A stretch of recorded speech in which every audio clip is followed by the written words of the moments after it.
Hola chicos, hola chicas, bienvenidas, bienvenidos a este cuarto vídeo de sociales para quinto de primaria. Vamos a comenzar hoy el tema nuevo, el tema 8. Lo vamos a ver un poco distinto a cómo está el orden del libro, ¿vale? Porque así de esta forma nos ahorramos bastantes explicaciones. Vamos a ver primero el reinado de los reyes católicos de Carlos I y Felipe II. Bien. El siguiente vídeo vamos a ver la conquista de América, nos vamos a centrar en el proceso de la conquista de América. Y en el tercer vídeo de este tema, dentro de 2 semanas, vamos a ver cómo era la vida y el arte en la Edad Moderna. Bien, antes de empezar, como siempre, vamos a ver los trabajos que me habéis mandado, que son unos trabajos estupendos. Vamos a empezar por la línea del tiempo que nos ha mandado Isabel. Vale, aquí la tenemos, aquí tenemos a Isabel, tan sonriente y tan simpática como siempre. Y la línea del tiempo le ha quedado estupenda. Encima lo he hecho en un formato amplio para que se pueda entender bien. Tiene perfectamente marcadas las horas en la parte de arriba y abajo los tiempos, los periodos que ha hecho, ¿vale? Eso sería como las edades, ¿no? De las fases que ha tenido ese día. Además estamos viendo aquí que ha dejado un montón de tiempo para las tareas, porque Isabel está trabajando un montón y nos alegramos mucho. Isabel, trabajo estupendo, genial. Tenemos también un dibujo que nos ha mandado Iker de la batalla de las Navas de Tolosa. Aquí lo tenéis, lo tenemos a la izquierda, a los caballeros cristianos perfectamente formados con sus armaduras, con el símbolo de la cruz, y a la derecha los guerreros almohades. Vale, está muy bien hecho Iker, está genial, me ha gustado un montón, perfecto. Y además Jorge nos ha mandado un trabajo de investigación que ha hecho sobre los celtas. Tenemos aquí 2 diapositivas.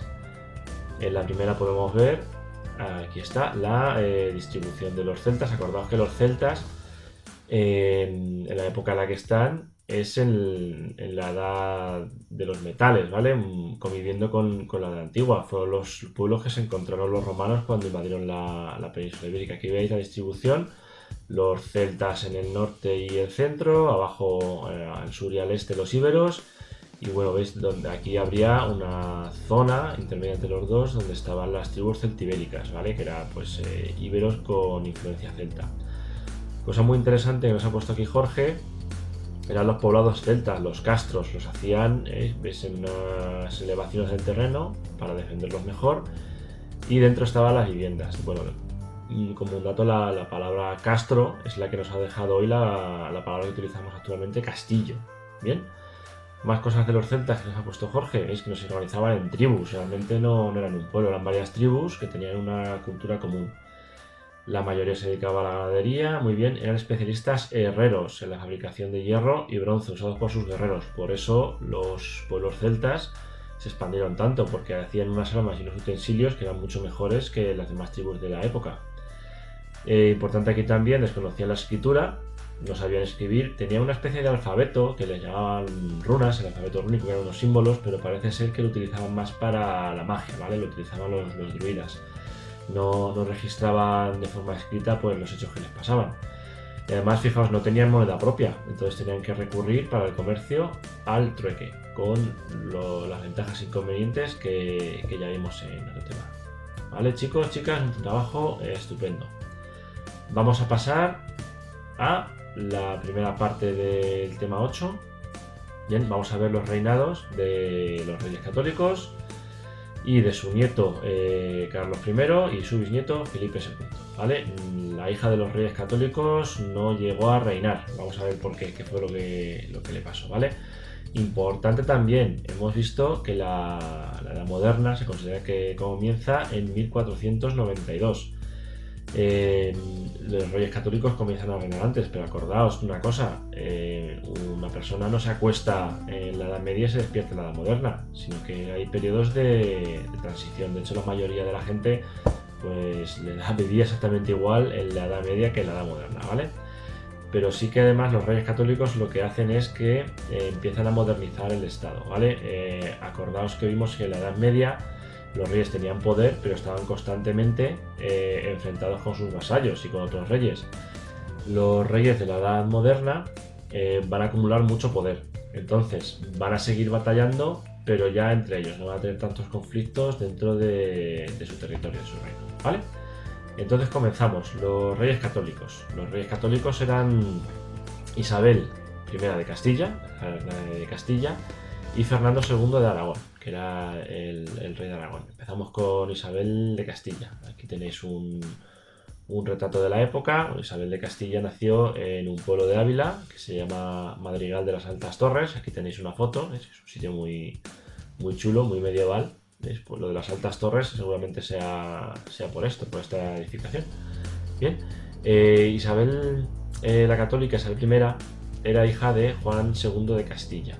¿Qué le pasaba a Isabel la Católica? Bueno, antes que ella estaba gobernando su medio hermano, que era Enrique IV de Castilla. Enrique IV tenía una hija que se llamaba Juana. A esta Juana le decían la Beltraneja, porque había gente que decía que no era hija suya, sino que era hija de un noble que se llamaba Beltrán de la Cueva. Por eso le decían de mote la Beltraneja.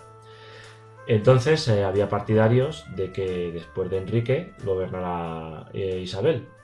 Isabel y su hermano Enrique llegaron a un acuerdo y firmaron que fuese Isabel la que gobernase después de la muerte de Enrique, ¿vale? Que no fuese Juana la Beltraneja. ¿Qué pasó con la muerte de Enrique? Pues que había todavía partidarios de que gobernase Juana. Entonces Isabel se vio envuelta en una guerra civil entre los nobles de Castilla. Había unos nobles que apoyaban a Isabel y otros a Juana, la Beltraneja. ¿Veis qué es lo que pasaba en la Edad Media? Que estaban constantemente en conflicto. Bien. Por otra parte tenemos a Fernando II de Aragón. Fernando II nació en un pueblo muy chulo también que se llamaba Sos, de la provincia de Zaragoza. Aquí tenéis una foto. Luego pasó a llamarse Sos del Rey Católico, precisamente porque el Rey Católico nació allí. Y la situación de Aragón era un poco distinta a la de Castilla. Veis aquí en la foto que os pongo de los mapas de Geacron, que os dejé el enlace porque si los queréis tocar. En rosa tenemos los dominios de Aragón. Aragón se estaba extendiendo hacia el este. ¿Por qué? Porque en la península, la zona central, la tenía ocupada Castilla. Entonces Aragón, veis, está en la actual Italia, tenía el reino de Nápoles, el reino de la isla de Sicilia, Cerdeña. ¿Qué le pasaba a Aragón? Pues Aragón era enemigo de Francia, porque Francia tenía intereses en el norte de Italia y aparte tenía intereses en los Pirineos. Entonces estaban en conflicto.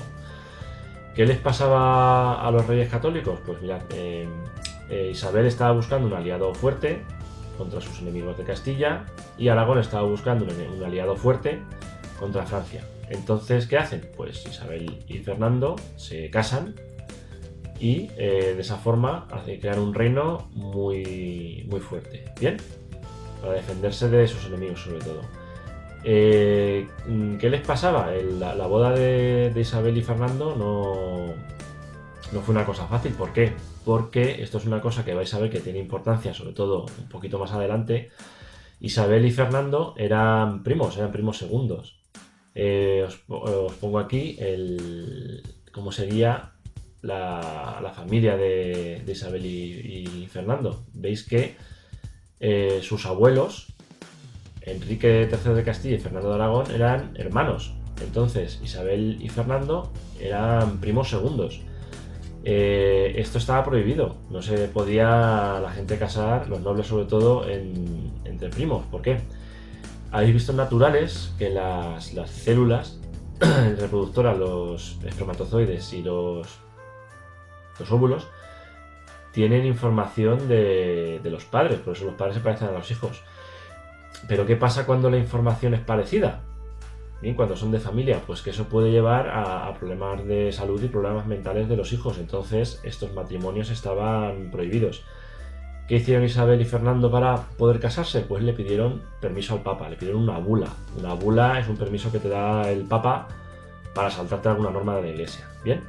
Entonces hasta el último momento no les llegó la bula. Os pongo ahora un fragmento de una serie que hablaba de la vida de Isabel la Católica, que está en televisión española. No la podéis ver todavía porque es para un poquito más mayores, pero bueno, cuando veáis a Listi la podéis ver. Y aquí en este fragmento se ve cómo en la boda de Isabel y Fernando tuvieron que leer la bula para demostrar que su boda estaba autorizada, ¿vale? La ponemos.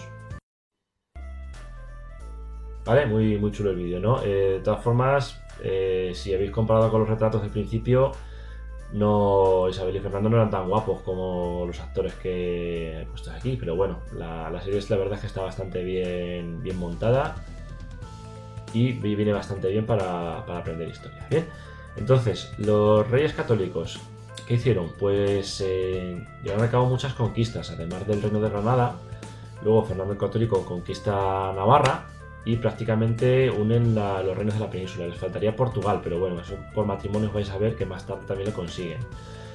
Y tienen los territorios que hemos dicho del Mediterráneo, ¿vale? Pues, las Baleares, Cerdeña, el reino de Nápoles, Sicilia, y arriba, en esta foto veis que hay una mancha grande, así con un cerco morado, que es el Sacro Imperio Romano Germánico. Esto es un imperio que había en el centro de Europa y que los reyes católicos, a través de los matrimonios, van a poder controlar. Lo vais a ver luego con su nieto Carlos I. Bien, ¿qué conquistan además? Conquistan las Canarias. Y en 1492, mismo año de la conquista de Granada, se descubre América. Entonces también van a obtener territorios en América, en el continente, ¿no? ¿Qué más hicieron los reyes católicos? Hemos dicho antes que modernizan el Estado. Bien, hacen una serie de actuaciones que lo que permiten es modernizar el país dentro de lo que cabe. Lo primero que hicieron, lo que tenéis aquí en el libro, es crear la Santa Hermandad. La Santa Hermandad es una especie de policía. En aquella época no había una policía. Pues los comerciantes, cuando iban de una ciudad a otra llevando mercancías, muchas veces los asaltaban. Había muchos bandoleros, había mucho pillaje en los caminos. Entonces, para protegerlos, los reyes católicos crean la Santa Hermandad, que veis que es como una especie de guardia civil, de policía. Veis aquí en la imagen que os pongo que tenían el uniforme tenía las mangas verdes. No sé si habéis oído el refrán de a buenas horas mangas verdes. Pues viene por esto. Porque muchas veces, imaginaos, claro, los medios de la época iban en carro, iban a caballo. Cuando había un delito, pues los avisaban y tardaban un montón, y ellos tardaban un montón en llegar. Entonces, claro, cuando llegaban ya no tenían nada que hacer. Y les decían eso, a buenas horas mangas verdes. Pero la Santa Hermandad sí que ayudó, pues, a que el comercio se fortaleciera y con ello, pues, las ciudades crecieran más, ¿vale? Otra cosa que hicieron fue nombrar corregidores. Los corregidores era una especie de alcaldes, ¿vale? Como los alcaldes que tenemos ahora. Lo que pasa es que los alcaldes de ahora los eligen los vecinos, hay unas elecciones y los votan. Los reyes católicos ponían a los corregidores que ellos querían. Aquí en la foto veis esta casa, no sé si sonará, de azul, en la calle Alfonso VIII, subiendo a la plaza. Si os fijáis, cuando subáis, hay un cartelito que pone Casa del Corregidor. Entonces, el corregidor de la época vivía en esta casa. Es una casa muy grande porque además aquí tenía, pues bueno, tenían aposentos para los soldados, para la Santa Hermandad y tenía también calabozos, también funcionaba como cárcel. Bien, más cosas que hacen los reyes católicos, como tenían un montón de posesiones y sobre todo en América, van a nombrar virreyes. Un virrey es como el representante del rey y la reina en los territorios que gobiernan, ¿vale? Como ellos no pueden estar en todos los sitios a la vez, nombran a una persona para que sea virrey y gobierne ese territorio, ¿vale? Vais a ver sobre todo en el próximo vídeo que esto en América tuvo mucha importancia. Más cosas que hicieron los reyes católicos, importante, crear un ejército profesional. Si os acordáis, en la Edad Media se llamaba el vasallaje. Tú eras vasallo de una persona y si esa persona te decía que tenías que ir a combatir, pues te ibas a combatir. ¿Qué pasaba? Que los soldados muchas veces eran campesinos, eran artesanos y no estaban preparados para la guerra. Entonces los reyes católicos crean, como tenemos ahora, un ejército profesional. Eran soldados que se dedicaban profesionalmente a ello. Entonces estaban muchísimo mejor preparados. ¿Qué pasó? Lo vamos a ver dentro de un poquito, que el ejército español pues, fue el más potente del mundo. Cosa negativa que pasaba con esto, pues que era muy caro. Como eran soldados profesionales tenían que cobrar. Entonces, como España estaba metida en un montón de guerras, un montón de conflictos, esto hacía que muchísimo dinero del que llegaba se gastase en mantener al ejército. ¿Bien? Más cosas. Crearon el Tribunal de la Inquisición.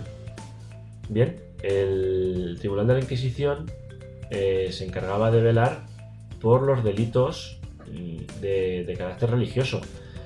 ¿Qué hicieron los Reyes Católicos? Hicieron que la religión oficial de España fuese el catolicismo. Y el que no era católico tenía dos opciones. O se convertía al catolicismo o se iba.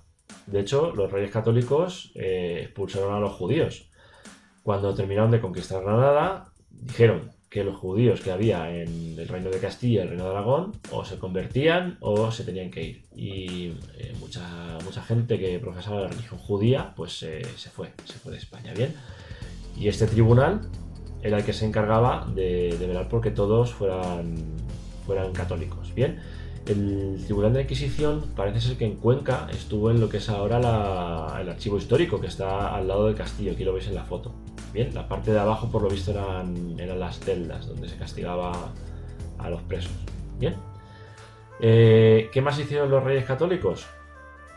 Pues se aseguraron mediante los matrimonios de sus hijos. Es que en esta época los matrimonios eran concertados. Los padres llegaban a un acuerdo y sus hijos se casaban. ¿Para qué? Pues para fortalecer los reinos y para tener más posesiones. Muchas veces cuando se casaban dos príncipes, un príncipe y una princesa, no se conocían, pero llevaban ya prometidos desde los 2 o 3 años. Bien, entonces en este esquema, que es un poco lioso, bien explicado, pero bueno, fijaos, tuvieron estos 5 hijos, ¿vale? A Isabel la casaron con el príncipe de Portugal, lo que pasa es que este murió. Bien, al príncipe Juan con Margarita de Austria, que sería la zona esta que hemos visto del Sacro Imperio Germánico, donde está Alemania. Nos saltamos a Juana, vamos a María. María, veis que la casaron con el siguiente príncipe de Portugal, Manuel el Afortunado. Entonces el hijo, mejor dicho la hija de María y Manuel, iba a heredar el reino de Portugal. Y a su otra hija, Catalina de Aragón, la casaron con Enrique VIII de Inglaterra. Entonces, fijaos, lo que hicieron fue hacer alianzas con los países más poderosos de Europa para dejar aislada a Francia. Francia se quedó aislada porque el resto de países poderosos eran aliados de Castilla y de Aragón. Nos hemos dejado a Juana porque esta tiene un poquito más de importancia. Juana la casaron con Felipe de Austria, conocido como Felipe el Hermoso. Bien, Felipe el Hermoso era el heredero de toda la zona esa que hemos visto tan amplia, que era el Sacro Imperio Romano Germánico. Entonces, la reina Juana, digo reina porque sería la reina legítima de Castilla y de Aragón. Pero ¿qué pasaba? Muere Isabel la Católica y Fernando de Aragón se queda con el trono de Castilla y de Aragón. Y no se lo quiere dar ni a su hija Juana ni a Felipe. A Juana la apodaron la Loca, era Juana la Loca. No está muy claro que estuviese loca, sino que su padre, el rey Fernando, pues bueno, hizo creer a la gente que estaba loca y que no podía ser reina. Porque tampoco además le quería dejar el trono a Felipe el Hermoso. Felipe el Hermoso se supone que ese mote lo tiene porque era muy guapo. Aquí veis la foto, pero es también de la serie esta. Bien. Entonces, Juana renuncia, viendo la situación que había, renuncia al trono. Y cuando muere Fernando II, el trono de Castilla y de Aragón, de los Reinos Unidos de la península de España, pasa a Carlos I. Bien. Carlos I entonces veis que es nieto de los Reyes Católicos. Carlos I, veis, su padre era Felipe de Austria, su apellido es Habsburgo. Entonces Carlos I es el primero de una dinastía. La dinastía es una familia de reyes que va heredando el trono. Entonces con Carlos I empieza la dinastía de los Austrias, ¿vale? Que son reyes que provienen de Austria, de la zona del centro de Europa. Carlos I le pasa una cosa, iba a ser rey de España, pero no nació en España. Carlos I nació en Gante, que está en Bélgica. Entonces, cuando Carlos I llega a España para ser proclamado rey, Carlos I no hablaba español. Era el rey de España, pero no hablaba español. Y aparte se trajo un montón de consejeros, con gente que le ayudaba, que eran todos de la zona actual de Holanda, de Bélgica, de Alemania. Entonces, ¿qué pasó? Que hubo gente en Castilla, en actual España, que eso no le parecía bien. El rey de España tenía que hablar español y ser español. Entonces se rebelaron contra Carlos I. hubo dos revueltas principales, que fueron las de las comunidades, la de los comuneros, y la de las germanías, que esa fue en Valencia. Entonces Carlos I derrota a los rebeldes en un pueblo que se llama Villalar. Los rebeldes eran Bravo, Maldonado y Padilla, se apellidaban así. Y ahí en Villalar, aquí veis la foto, pues bueno, los ejecuta, los mata y acaba ahí con la rebelión. Entonces Carlos, el poder que tenía era prácticamente absoluto, o sea, todo el poder del Estado lo tenía él, no era como antes, como en los reinos feudales que muchas veces tenía que combatir con sus súbditos, ahora tenía prácticamente todo el poder. Bien, entonces Carlos I hereda las posesiones de los reyes católicos, aparte el Sacro Imperio Romano Germánico, las posesiones que tenían en América, las Canarias, y además, no sé si habéis visto antes que Carlos I estaba casado con Isabel de Portugal. Isabel de Portugal era su prima hermana. Bien, era hija de su tía. Entonces, fijaos, sus abuelos ya eran primos y él se casa con su prima. Bien. ¿Qué pasa con esto? Pues que el reino de Portugal se lo queda también. ¿Vale? Entonces, Carlos I tenía un montón de posesiones, era muy poderoso, pero ¿qué pasa? Lo que hemos comentado antes con los reyes católicos, que está metido en un montón de guerras. Pues combatió contra Francia, combatió contra Inglaterra, en Alemania, que eran sus dominios, pues también tenía que pelear con los protestantes, porque él era católico y bueno, los protestantes de Alemania estaban en su contra. Bien, entonces Carlos I tiene un hijo con su prima, con Isabel de Portugal, que es Felipe II. Felipe II, aquí lo veis en la foto, es el que hereda todas las posesiones de Carlos I más Portugal y todas las posesiones que tenía Portugal en América. Cuando veamos la conquista de América, vais a ver que Portugal se queda con la parte del que es hoy Brasil. Entonces, en este momento, el Imperio español, el imperio es una extensión enorme de terreno que gobierna un rey. Es cuando más posesiones tiene. Bien, veis aquí en la foto, que es la que tenéis en el libro, los territorios que tenía. Se decía que en los dominios de Felipe II no se ponía nunca el sol. ¿Por qué? Pues cuando se ponía el sol en Europa, empezaba a salir por América. Cuando se ponía por América, empezaba a salir por las islas Filipinas, que son las que están aquí en Asia, justo encima de Australia y debajo de Japón. Las Filipinas se llaman así por él, por el rey Felipe. Entonces, ¿qué le pasaba a Felipe? Pues lo mismo que a sus abuelos y lo mismo que a su padre, que tenía un ejército muy muy poderoso, pero también estaba constantemente metido en guerras, con todo el gasto que eso llevaba. Entonces, Felipe sí que obtuvo unas victorias muy importantes, derrotó a los franceses en San Quintín. No sé si habéis oído el refrán de Sarmola de San Quintín.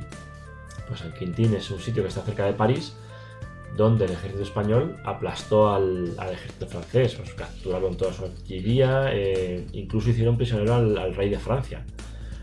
Más tarde, los españoles volvieron a derrotar a los franceses en las Gravelinas. Otra batalla muy importante que ganó Felipe II fue la batalla de Lepanto. Otro enemigo de España eran los turcos, el imperio turco, que peleaba con España sobre todo por el comercio en el Mediterráneo. Entonces, la batalla de Lepanto fue una batalla naval, o sea, pelearon con barcos. Los españoles derrotan a los turcos en Lepanto y, pues bueno, se hacen con el control de la navegación por el Mediterráneo. Como curiosidad, en esta batalla, en Lepanto, luchó Miguel de Cervantes, que fue el que escribió El Quijote. Bien, de hecho, además, parece ser que perdió un brazo en esta batalla. Bueno, lo perdió, se quedó muy mal herido de un brazo. Bien. Aparte de estas victorias, también sufrió derrotas. Una de las más conocidas, la tenéis también en el libro, fue la que llama la Armada Invencible. La Armada Invencible fue el nombre que le pusieron los ingleses. Para los españoles era por la felicísima empresa, le llamaban. Lo que quería Felipe II era invadir Inglaterra. Inglaterra lo que hacía era atacar a los barcos españoles que iban y venían de América, pues con mercancías, sobre todo con oro y con plata. Entonces, Felipe II mandó una flota gigantesca, tenía que parar en Holanda, recoger tropas e invadir Inglaterra. Entonces, por varias causas, esta flota no llegó a su destino y además, pues bueno, de todos los barcos que fueron, llegaron muy poquitos y muy maltrechos. ¿Qué pasó después? Pues hay otra historia muy parecida que se llama la contraarmada. Los ingleses contraatacaron y quisieron hacer lo mismo y sufrieron una derrota igual de dura, ¿vale? A esta contraarmada, pues bueno, intentó primero invadir España a través de La Coruña. En La Coruña los vencieron y se fueron luego a las Canarias, a Tenerife, y allí también pues los derrotaron y la flota inglesa quedó prácticamente destruida. Bien, entonces, luego ya vamos a ver más adelante como la dinastía de los Austrias, pues bueno, pues poquito a poco va perdiendo todos los dominios que fueron consiguiendo. Bien, entonces, bueno, veis que es un poco de lío, pues bueno, recordar los reyes, toda su familia, cómo fueron ganando posesiones, pero bueno. Quedaos con esto, con que a partir del reinado de los reyes católicos se formó un imperio que va a ser el más poderoso de la edad moderna y va a durar muchísimo tiempo. Lo que pasa es que el dinero pues, que llegaba de América y del comercio pues se malgastaba muchas veces, ¿vale? El siguiente tema lo veremos más despacio. Bien, entonces, tarea que vamos a hacer esta semana. Tenemos en la página 130 el ejercicio 4 que os propone hacer una línea del tiempo sobre el siglo XV. Os pone ahí 4 hechos. Bien, podéis hacer la línea del tiempo con esos 4 hechos solos o podéis poner más hechos que vienen en el libro. Pues la batalla de Lepanto, San Quintín, todo lo que queráis, ¿vale? Con esos 4 que vienen ahí sería suficiente. Pero si queréis poner más, lo podéis hacer, ¿vale? Es hacer la fecha esa que tenemos ahí con el siglo XV e ir marcando, bien, en los años los hechos más significativos que pasan, ¿vale? Entonces, nada más por el momento. La semana que viene veremos la conquista de América. Trabajad lo que podáis, cuidad mucho, cuidad de vuestra familia y pasad lo mejor posible. Nos vemos, adiós.